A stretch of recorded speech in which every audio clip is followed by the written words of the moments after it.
Hello, welcome to my channel the banana leaf. ही पळयात गांवठी अळमी. गांवठी अळमी म्हळ्यार श्रावणांत धर्तरेचेर आयिल्लो शिणगार. तर आयज आमी करुया गांवठी अळम्याचो रोस. हांगा एका तोपान अळमी बारीक चिरून घेतली. भितर बारीक चिरलेलो कांदो घातलो. कायलेन उबो कांदो चिरलेलो, आलें, लसूण आनी सोय हे सगळें भाजून घेवपाक जाय. जशें आमी रोसाक वांटण तयार करता तशें.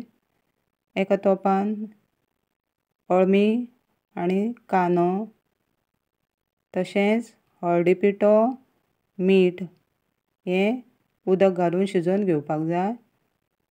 वांटणान आमकां गरम मसालो घालून हेजें वांटण तयार करून घेवपाक जाय. अळमी आतां शिजात येयल्ली आसा.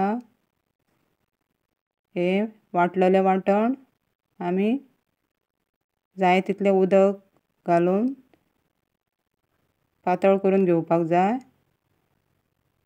रोस जेन्ना शिजत येता तेन्ना 1-2-4 सोलां उडोवन तशेंच ओली कोथंबीर घालून तें 5 मिनटां शिजोवन घेवपाक जाय. अशे तरेन सादे सोंपे पद्दतीन तयार जालो आमचो अळम्यांचो रोस. तुमी नक्की ट्राय करून पळयात असो सादो सोंपो असो अळम्यांचो रोस आनी म्हाका कमेंट करून सांगात. थँक्यू. देव बरें करूं.